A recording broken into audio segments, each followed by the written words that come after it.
2026 সালের জামাই ষষ্ঠীর জন্য কিছু পরিকল্পনা করে রেখেছেন? আপনার জন্য সমস্ত ব্যবস্থা করা হয়েছে এই বিশেষ জামাই ষষ্ঠীর জন্য। আজ আমি বলবো তারিখ, শুভ মুহূর্ত এবং পুজোর নিয়ম, এই সমস্তটি এই ভিডিওর মাধ্যমে জানতে পারবেন। হিন্দু ধর্মগ্রন্থ অনুসারে এই দিনে মানুষ সন্তানের জন্য এই ষষ্ঠী পুজো করে থাকেন। একটি জনপ্রিয় লোককাহিনীতে বলা হয়েছে, এক গৃহবধূ একবার চুরির জন্য ভুলবশত দেবীর বাহন বিড়ালকে দায়ী করেছিলেন। ক্রুদ্ধ দেবী তার সন্তানকে নিয়ে চলে গেছিলেন, কিন্তু গৃহবধূরই তাকে সন্তুষ্ট করার জন্য কঠোর উপবাস করেন। তখন তার সন্তান তাকে ফিরিয়ে দেওয়া হয়। এই উৎসবটি জামাই ষষ্ঠী বা অরণ্য ষষ্ঠী নামে পরিচিত। জ্যৈষ্ঠ মাসের মাঝামাঝি সময় যখন আম কাঁঠালের গন্ধ চারিদিক ভরে যায়, তখন ঘরে ঘরে পালিত হয় জামাই ষষ্ঠী। প্রতি বছর জ্যৈষ্ঠ মাসের শুক্লপক্ষে এই জামাই ষষ্ঠী তিথি পালন করা হয়। তবে এই বছর জ্যৈষ্ঠ মাস যেহেতু মল মাস পড়েছে, তাই এবার আষাঢ় মাসের প্রথম দিকে এই জামাই ষষ্ঠী পালন হবে।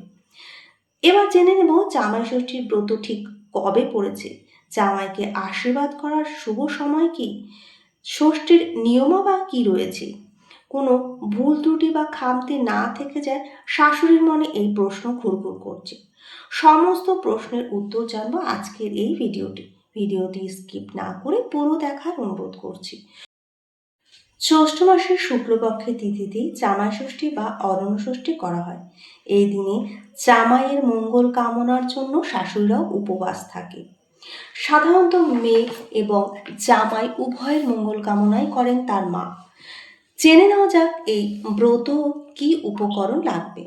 প্রথমে বলি আম পাতা, তাল পাতার পাখা, গরম চা, ধান, দূর্বা, ফল, মিষ্টি, সাদা সুতো, হলুদ বাটা, বেলপাতা, ফুল আর সর্ষের তেল।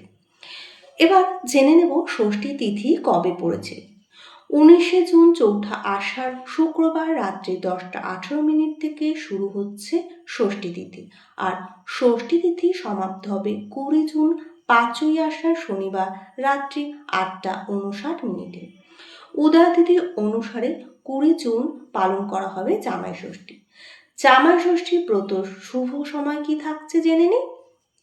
এই দিন মহেন্দ্র যোগ থাকছে সকাল 5টা থেকে 5টা 56 মিনিটের মধ্যে, এরপর 9টা 29 থেকে 12টা 9 মধ্যে শেষ হয়ে যাবে।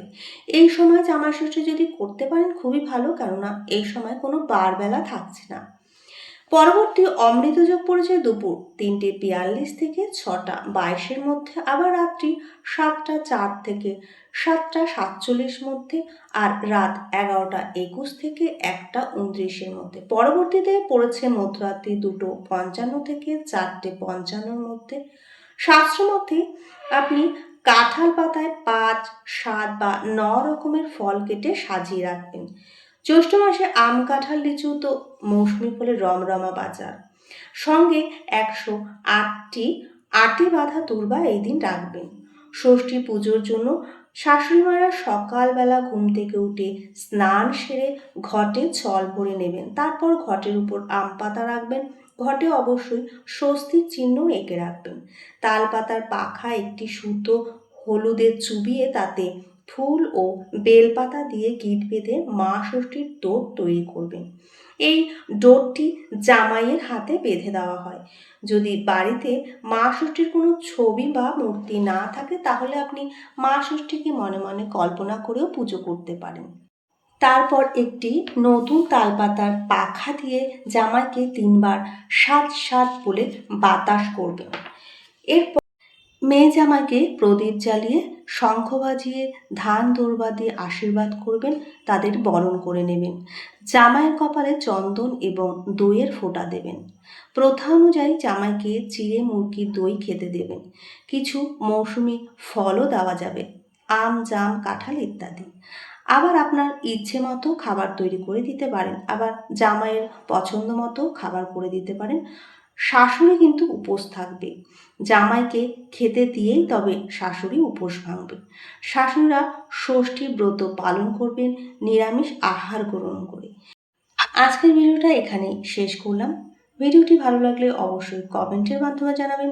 নতুন ভিডিওর আপডেট পেতে চ্যানেলটিকে সাবস্ক্রাইব করে বেল বাটনটি প্রেস করে দেবেন, যাতে নতুন ভিডিও আসলে সবার আগে নোটিফিকেশান আপনার কাছে পৌঁছে যায়। আপনারা সবাই ভালো থাকুন, সুস্থ থাকুন। নমস্কার।